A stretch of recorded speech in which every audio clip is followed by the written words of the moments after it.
بسم اللہ الرحمن الرحیم۔ السلام علیکم ورحمۃ اللہ وبرکاتہ۔ آج ہم لیسن نمبر 8 سبق نمبر 8 لے کر حاضر ہیں۔ آج کی عبارت میں ہم نے کچھ نئے الفاظ اور نئی تعبیرات کو مثالوں سے واضح کرنے کی کوشش کی ہے۔ مثلا فرض عقوبات، خطط، ادار، ضلوع، ضالع، من بینہم۔ بہت سے ہمارے عزیزوں نے، ساتھیوں نے ابھی تک ہمارا چینل سبسکرائب نہیں کیا ہے۔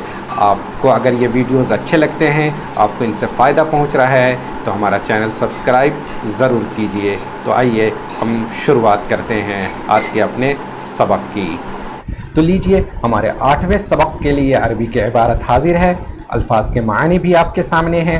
پہلے آپ خود سے اعراب کے ساتھ اس عبارت کو حل کرنے اور اس کے معنی و مفہوم کو سمجھنے کی کوشش کیجئے، پھر اس کے بعد ہم اس کی تشریح شروع کریں گے۔ تھوڑی دیر کے لیے اب اس ویڈیو کو پاؤز کر لیجئے۔ مجھے امید ہے آپ نے پڑھ لیا ہوگا اور کوشش کر لی ہوگی اپنی طرف سے۔ تو چلیے اب ہم دیکھتے ہیں اور ساتھ مل کر حل کرتے ہیں۔ پہلے ہم عبارت پڑھتے ہیں۔ اعلن وزیر الخارجیة البريطاني فرض عقوبات على أجانب متهمين بانتهاك حقوق الإنسان، من بينهم شخصيات سعودية رفيعة متهمة بالضلوع في قتل الصحفي جمال خاشقجی۔ آئیے ہم الفاظ دیکھتے ہیں، ترکیب دیکھتے ہیں اور پھر معنی پہ غور کرتے ہیں۔ اعلن وزیر الخارجیة البريطاني، اعلن اعلان کرنا، وزیر الخارجیہ وزیر خارجہ، البريطاني وزیر کی صفت ہے، اس لیے بريطاني پہ بھی وہی اعراب ہے جو وزیروں پہ آ رہا ہے۔ جیسے ہم نے اس سے پہلے پڑھا تھا رئیس الوزراء الہندی، اس لیے آپ دیکھ رہے ہیں البريطاني چونکہ وزیر کی صفت ہے بنا رہے ہیں، اس لیے البريطاني مذکر ہے، وزیر مذکر ہے، الخارجیہ کی صفت نہیں ہے یہ، تو الخارجیۃ البريطانیہ نہیں پڑھیں گے بلکہ البريطاني پڑھیں گے۔ تو وزیر الخارجیۃ البريطاني یہ فاعل ہو گیا اعلن کا، اور فرض یہ اس کا مفعول ہے۔ فرض یفرض کا مطلب ہوتا ہے فرض کرنا، ہم سب لوگ جانتے ہیں۔ عربی میں اس کا استعمال عائد کرنے کے لیے استعمال ہوتا ہے، کوئی چیز لاگو کرنا، عائد کرنا۔ مثلا ہم کہتے ہیں ٹیکس لگانا، ٹیکس عائد کرنا۔ مثلا ہم کہتے ہیں کرفیو عائد کرنا، کرفیو لگانا۔ تو ان سب تعبیرات کے لیے ہم فرضا کا استعمال کرتے ہیں۔ عقوبۃ، عقوبات یہ سزا کے مطلب میں ہوتا ہے، عقوبۃ سزا کو کہتے ہیں، اور یہ پابندیوں کے معنی میں بھی استعمال ہوتا ہے، اس لیے کہ پابندی بھی سزا کے طور پر ہوتی ہے۔ تو اب ہم چند مثالیں فرضا کی دیکھتے ہیں کہ اس کا استعمال کیسے اور ہم کس طرح سے کر سکتے ہیں۔ تو مثلا دیکھیے، فرضت الحکومت ضریبۃ جدیدۃ علی الناس، میں نے کہا تھا کہ ٹیکس لگانے کے لیے بھی، ٹیکس عائد کرنے کے لیے اس کا استعمال ہوتا ہے۔ حکومت نے لوگوں پر نیا ٹیکس لگا دیا۔ ایک دوسری مثال دیکھیے، مصر فرضت حظر تجول لیلی لمدت 15 یوما، مصر نے 15 دنوں کے لیے رات کا کرفیو نافذ کر دیا، عائد کر دیا، لگا دیا۔ حظر تجول کہتے ہیں کرفیو کو، فرضا عائد کرنا۔ تیسری مثال دیکھیں، فرض البنک غرامۃ مالیۃ علی الشریکہ، بینک نے کمپنی پر مالی جرمانہ عائد کر دیا۔ تو اب عائد کرنا، لگانا، اس کے مطلب میں فرضا کا استعمال کر سکتے ہیں۔ یہاں پہ جہاں پہ اس کا مطلب یہ ہوتا ہے کہ کوئی چیز الزامی طور پر آپ کسی چیز پر عائد کر رہے ہیں، لاگو کر رہے ہیں، تو فرضا کا استعمال کر سکتے ہیں۔ علی اجانب، تو پھر سے پڑھتے ہیں عبارت۔ اعلن وزیر الخارجیۃ البريطاني فرض عقوبات على اجانب متہمین، اجانب اس لیے پڑھنا ہے علی کے بعد ہے، اس لیے کہ اجانب ان الفاظ میں سے ہے جو غیر منصرف۔ بے انتہاک، انتہا کا کہتے ہیں خلاف ورزی کرنا، کسی بھی چیز کی خلاف ورزی ہو۔ مان لیا اگر آپ راستے پہ جا رہے ہیں اور ٹریفک کی خلاف ورزی کرتے ہیں تو اس کے لیے انتہا کا لفظ استعمال کر سکتے ہیں۔ قانون کی خلاف ورزی ہو اس کے لیے انتہا کا استعمال کر سکتے ہیں۔ پالیسیوں کی خلاف ورزی ہو اس کے لیے آپ انتہا کا استعمال کر سکتے ہیں۔ مثلا کہیں کہ انتہا کا سیاست الحکومہ، انہوں نے حکومت کی پالیسیوں کی خلاف ورزی کی، یا انتہک قانون البلادی، اس نے ملک کے قانون کی خلاف ورزی کی۔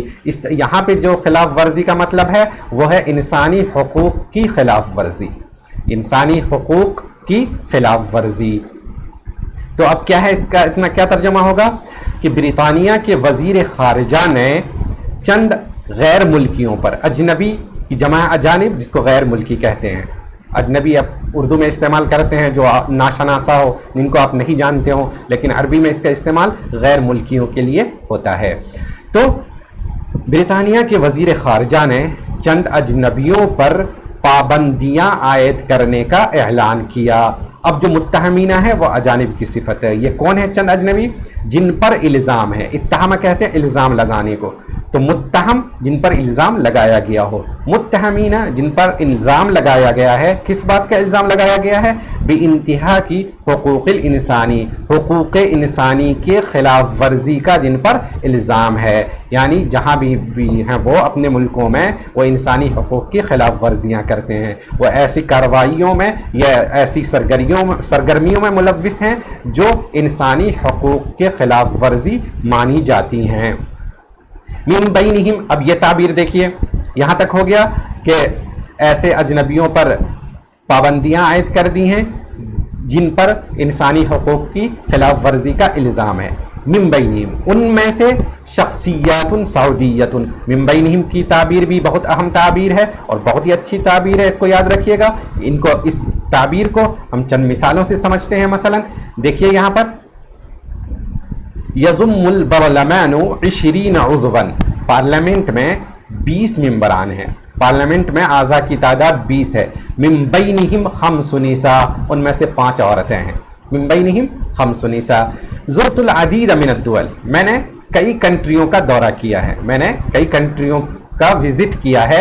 من بینہا مصر و لبنان، ان میں سے مصر اور لبنان شامل ہیں، یا ان میں مصر اور لبنان شامل ہیں۔ لقیت کبار العلماء، میں بہت سے بڑے بڑے علماء سے ملا ہوں، میری ملاقات ہوئی ہے۔ من بینہم فلان و فلان، ان میں سے یہ ہیں وہ ہیں، آپ نام لے سکتے ہیں۔ جیسے کہیں کہ اس پروگرام میں بہت سارے لوگ حاضر تھے، بہت سارے لوگوں نے اس پروگرام میں شرکت کی، جن میں سے یہ تھے، آپ نام شمار کرا سکتے ہیں۔ اس طرح ایک اور مثال دیکھیے، یشاہد الکثیر ھذا الویڈیو، بہت سے لوگ اس ویڈیو کو دیکھتے ہیں۔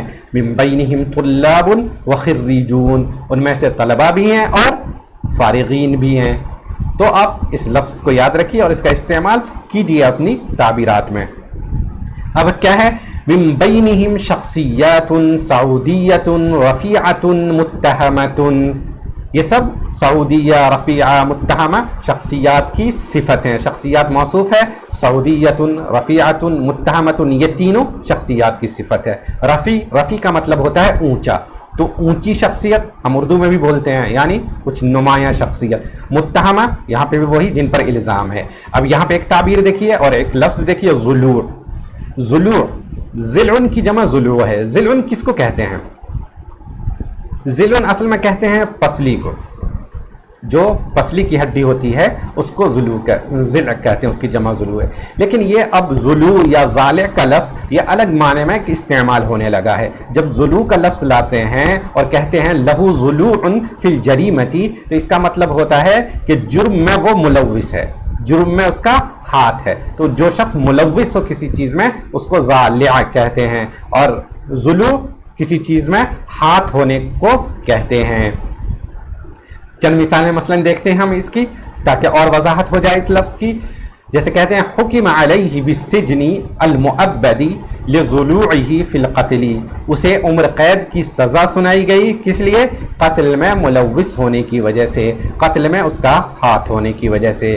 دوسری مثال دیکھتے ہیں، نفا حزب کانگریس ضلوعہ فی الفساد، کانگریس پارٹی نے کرپشن میں اپنے ملوث ہونے سے انکار کیا، نفا انکار کیا۔ القت الشرطۃ القبض علی فکاس دوبے لضلوعہ فی العدید من جرائم القتل والنہب، پولیس نے، آج کل وکاس دوبے کا موضوع چھایا ہوا ہے، تو پولیس نے وکاس دوبے کو گرفتار کیا۔ القبض گرفتار کیا. کس لیے؟ لِضُلُوعِهِ اس کے ملوث ہونے کے لیے بہت سے قتل اور لوٹ پاٹ کے جرم میں. تیسری مثال دیکھیں، اتہمت حکومت میانمار بِضُلُوعِهَا فی عبادت المسلمین. میانمار کی حکومت پر مسلمانوں کی نسل کشی کا الزام ہے، نسل کشی میں ملوث ہونے کا الزام ہے. تو ملوث ہونا، کسی جرم میں شامل ہونا، کسی کام میں شامل ہونا، کسی کام میں ہاتھ ہونے کے لیے ہم ضلوع کا لفظ استعمال کرتے ہیں.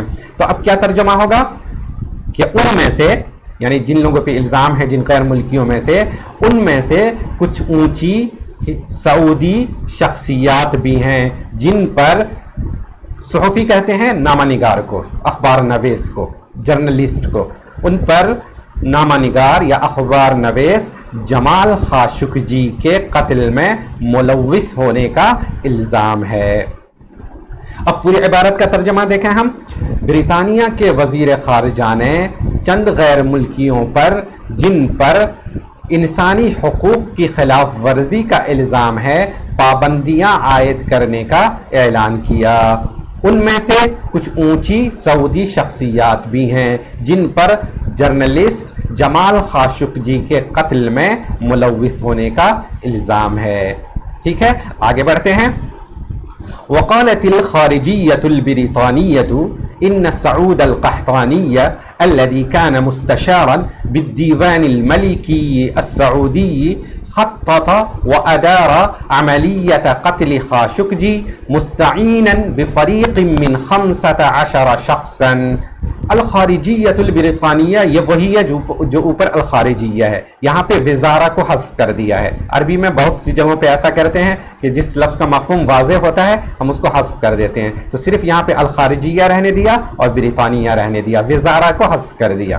مطلب اس کا یہ ہوگا کہ برطانیہ کے وزارت خارجہ نے کہا، کیا کہا؟ ان سعود القحطانی، کہ سعود القحطانی الذی کان مستشارا جو کہ مشیر تھا، صلاح کار تھا، ایڈوائزر تھا. کہاں؟ بالدیوان الملکی السعودی. دیوان کہتے ہیں کورٹ کو، دربار کو. جو سعودی شاہی دربار میں مشیر تھا، ایڈوائزر تھا. خططہ کہتے ہیں پلان کرنے، منصوبہ بنانے. کسی بھی چیز کے لیے آپ منصوبہ بنائیے تو آپ خططہ کہہ سکتے ہیں کہ خططہ قتلہ، اس نے اس کے قتل کا منصوبہ بنایا. چند مثالیں دیکھتے ہیں ہم خططہ کی. کیف تخطط لمستقبلک، مستقبل یاد رکھیے گا، عربی میں مستقبل استعمال ہوتا ہے، اردو میں مستقبل. آپ اپنے مستقبل کے لیے کیا پلان کر رہے ہیں؟ How are you planning for your future, کہ آپ کے مستقبل کا کیا پلان ہے. یخطط للتقاعد من الوظیفۃ السنۃ القادمہ، وہ اگلے سال اپنی نوکری سے ریٹائرمنٹ کا پلان بنا رہا ہے. تخطط الہند لانشاء جامعۃ دولیۃ جدیدہ، ہندوستان ایک نئے انٹرنیشنل یونیورسٹی قائم کرنے کا منصوبہ بنا رہا ہے. خطط الارہابیون الہجوم علی الشرطۃ، دہشت گردوں نے پولیس پر حملہ کا منصوبہ بنایا، پلان بنایا. تو خطط تخطیط، منصوبہ بنانے کے لیے، پلاننگ کرنے کے لیے. ادارہ دوسرا لفظ ہے ایک، دیکھیے ادارہ کا لفظی مطلب تو ہوتا ہے گھمانا. ادارہ ظہرہ، اس نے اپنی پیٹھ گھما لی، یا کسی بھی چیز کو گھمانے کے لیے. لیکن اس کا استعمال نظم و نسق، کسی چیز کے انتظام و انصرام کے لیے بھی کہتے ہیں. اسی لیے ادارہ مینجمنٹ کو کہتے ہیں. الادارہ مینجمنٹ. مدیر کہتے ہیں مینیجر کو، مدیر کہتے ہیں مینیجر کو. چند مثالیں اس کی بھی دیکھ لیتے ہیں تاکہ اس لفظ کی بھی وضاحت ہو جائے.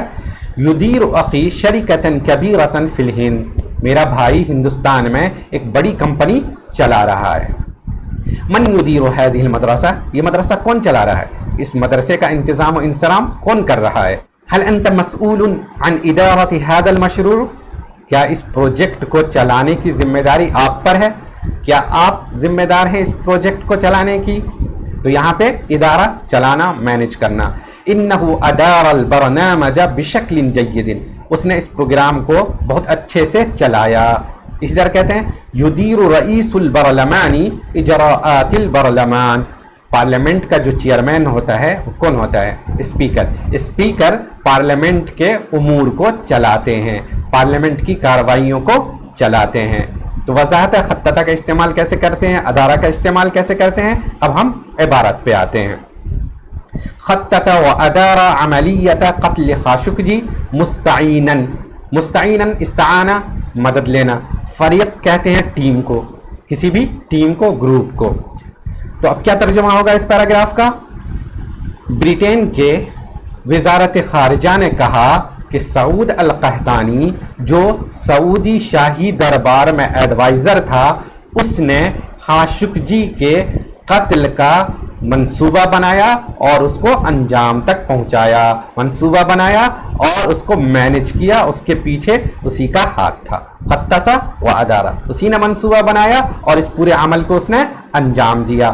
مستعیناً مدد لیتے ہوئے، مستعیناً حال ہو جائے گا، مستعیناً خطط و ادارہ اس سے حال ہو جائے، اسی نے پلان بنایا مدد کے ساتھ۔ کس کی مدد کے ساتھ؟ 15 لوگوں کی ایک ٹیم کے مدد کے ساتھ، 15 لوگوں کی ایک ٹیم کے مدد کے ساتھ۔ مستعیناً مدد لیتے ہوئے، بفریقن ایک ٹیم کی جو کہ 15 آدمیوں پر مشتمل تھا، فریق من 15 شخصاً، 15 لوگوں کی ایک ٹیم کی مدد سے اس نے جمال خاشقجی کے قتل کا منصوبہ بنایا اور اسے انجام تک پہنچایا۔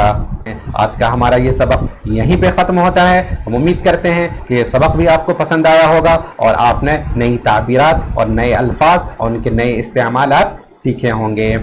تو اس ویڈیو کو لائک کرنا مت بھولیے اور اسے اپنے دوستوں اور عزیزوں کے ساتھ بھی شیئر کیجئے۔